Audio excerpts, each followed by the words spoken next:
Yo, Losty Punch Out TV. Hope you're well on this Saturday afternoon. I'm going to do a video. Uh, Top 10 fighters of yesteryear. This has been a bit of a challenge, this, and I've enjoyed doing it. I've only done 5, but I'm going to do part 2 next week. Like I say, this has been hard because there's been so many good fighters. But I'm going to reel off the top 5, well, from 10 to 6, and then, like I say, I'll do the second video next week. So I hope you enjoy it. In at number 10, none other than Jamaica's finest, stroke Canada, as he moved to Canada and fought out of Canada. Donovan Ruddock. 40 wins, 6 losses, 1 draw, 30 KOs. Now, he wasn't a pound for pound fighter, but I've had to throw the razor in there because I absolutely loved the guy. Thought he was a brilliant fighter. If it wasn't him getting knocked out, it was him knocking someone out. But he was a very exciting fighter for me. Had a tremendous uppercut. He was fighting from 1980 up until 2015 when he officially retired. I do know he came back and fought James Toney not so long ago, but shadow of himself. But yeah, Donovan Ruddock at number 10 from St. Catherine's, Jamaica. I always remember the fights with him and Mike Tyson, even though he lost both times. The first fight was a superb fight. The ref, Richard Steele, stopped. He deemed him unfit to go on, but Ruddock could go on. He got knocked down and got up, and he went berserk at the referee. Him and Mike had a bit of bad blood between each other, and he made Mike Tyson work in both of them fights. I always remember the Tommy Morrison fight. He was unlucky in that fight, got caught because he had a terrible. His defence wasn't terrible. He just had a bit of a suspect chin. He ended up getting stopped off Tommy Morrison. When he fought Lennox Lewis blew him away in a matter of minutes. But he was an exciting fighter. I remember the Michael Dokes fight. That was cruel what he did to Dokes. He got him in the corner and lumped him with that wild hook uppercut. And Dokes just slumped to the ground like he'd been shot. But I put in Donovan Ruddock in there because he was an exciting fighter who excited me. Like I say, his fights, there was always excitement in his fights. But yeah, he's in at number 10. Number 9, none other than Britain's finest, 2-time world champion at 2 different weights, Nigel Benn. I've had to write some of this stuff down because I couldn't remember it all. 42 wins, 5 losses, 35 KOs, ferocious puncher, and the 1 draw with Eubanks. I remember the Gerald McClellan fight. He was a massive underdog in that fight. Gerald McClellan was another one of my top fighters. But I always remember everyone written Nigel Benn off. The media, a lot of the British fans didn't think he was going to win because of how ferocious Gerald McClellan was, especially after stopping Julian the Hawk Jackson twice. He had an 83% KO ratio. I mean, I've seen a lot of Nigel Benn's fights. You know, the Steve Collins ones, the Eubanks, the Michael Watson one when Watson beat him. But the fight what always reminds me of Nigel Benn, a great memory of that night where he was a massive underdog against Gerald McClellan for the WBC super middleweight title, and he got put down through the ropes in the first round, but Nigel dug in deep and ended up beating Gerald McClellan. It's a shame what happened to Gerald McClellan, but that's another story. But yeah, Nigel Benn, got to put Nigel in at number 9 because I thought he was just a great fighter, an absolute legend. Love watching him. Had the pleasure of growing up watching him. Just a tremendous fighter. So I put in Nigel at number 9. In at number 8, another legend of the game, Puerto Rican's finest, Felix Tito Trinidad. He was active from 1990 up until 2008. He was a 3-time world. He was a I'll try again. He was a 3-division world champion. He was 6 years unbeaten welterweight champion. He beat Maurice Blocker for the IBF, De La Hoya, William Joppy. I always remember he beat Fernando Vargas when he thumped him about for his IBF light middleweight title. Just a great fighter, big puncher, massive puncher. 42 wins, 3 losses, 35 KOs. He fought everyone. Hopkins. He beat De La Hoya.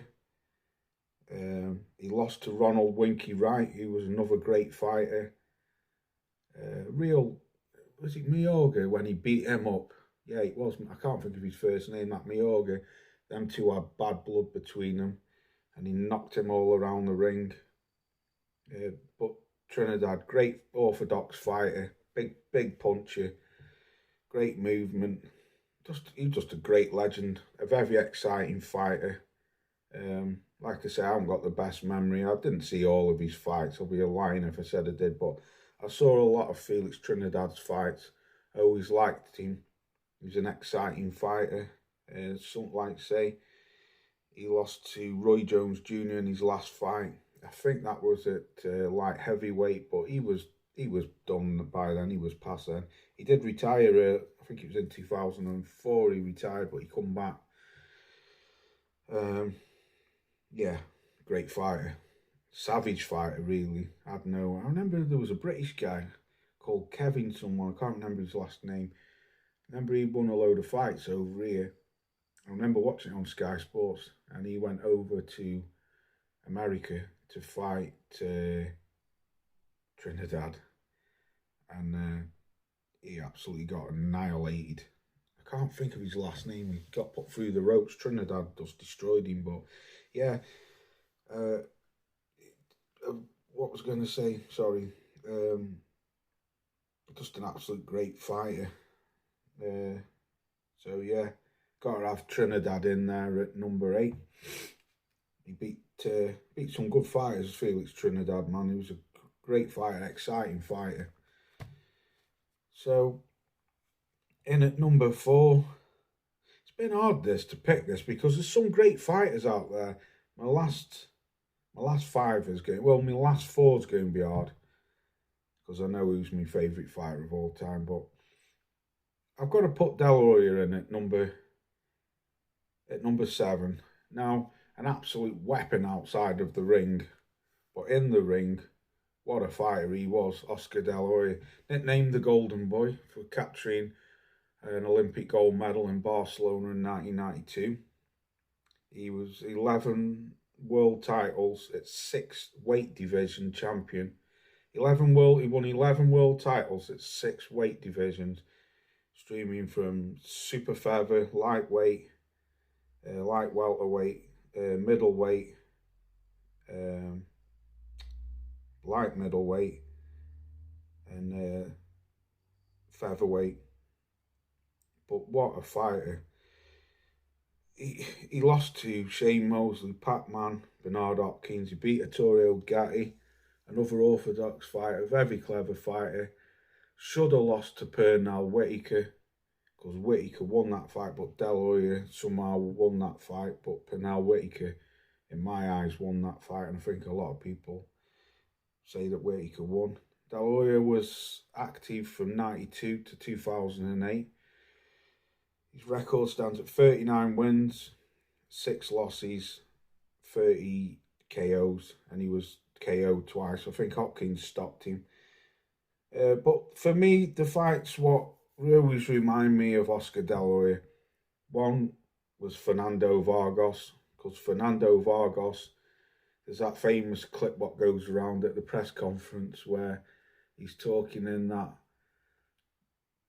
I don't know how you'd say it, but you know, like a handbags voice, taking the mick out of De La Hoya, talking, saying he's an handbag and all that. And he's going to do this and do this and do that to Oscar De La Hoya. And De La Hoya destroyed him, absolutely destroyed him. But the Golden Boy, like I say, out the ring, got no time for the man. I think he's an absolute weapon. But in the ring, what a fighter he was.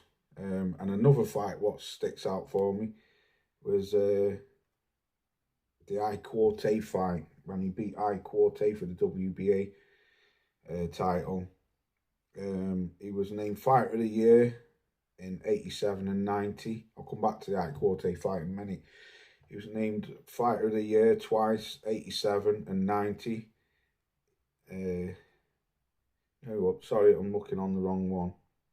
He was named, I didn't write it down. He was named Fighter of the Year. I did write, thought I wrote it down, but I didn't. But yeah, De La Hoya, the I-Quartet fight for me always sticks out in my mind, because I-Quartet was big. Well, he was called a bazooka, so that should tell you why. He was a very good fighter, Quartet. I remember De La Hoya had to dig deep for that fight, and he got the decision. But Oscar was a fantastic fighter, great resume. Like I say, he's just a great fighter. De La Hoya, I had the pleasure of watching him grow. I remember his very first professional fight actually as well, when he first come on the scene, and you could see that the guy, he had potential to be a world champion. Like I say, six division weight champion. So I'm going to put Oscar in at number 7. At number 6, it's got to be none other than Julio Cesar Chavez. An outstanding record of 107 fights, 107 wins, 6 losses, 2 draws, and 85 KOs. He was stopped 4 times himself. He had a 79% KO ratio. A free-weight champion.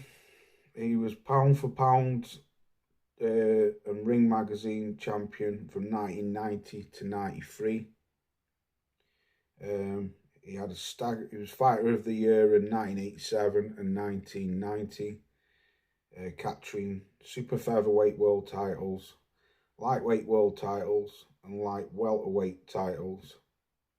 He had 27 world defense. Wow, 27 world defense, 27 world title defenses. 21 of them coming by knockout. That's awesome. The fights, what always reminds me of Chavez is the Frankie Randall fights. He fought him in 94 and lost.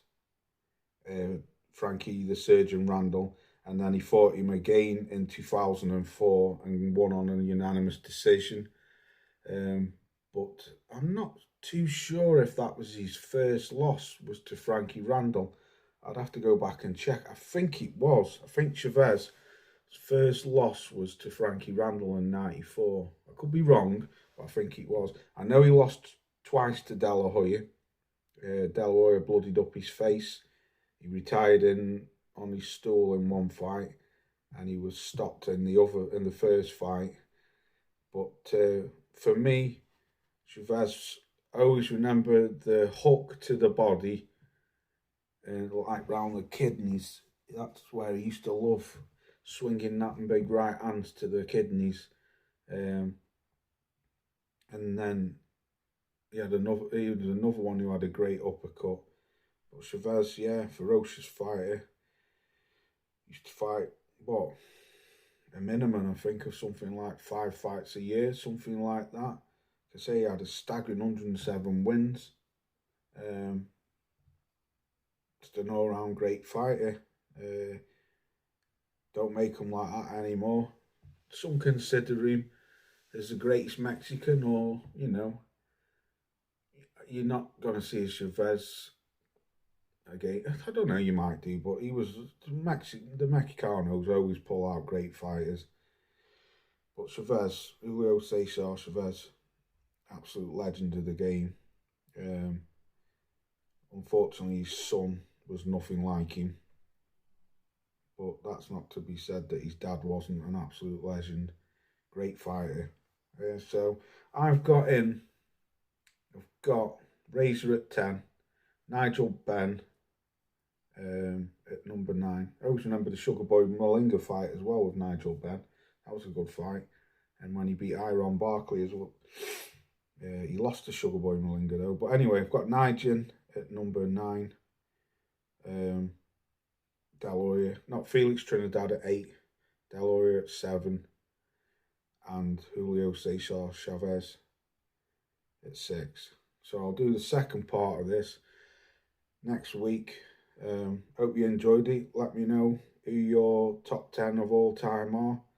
And that video is for you, Giorgio, my old pal. I'll do the second part next week. Peace out. Catch you very soon.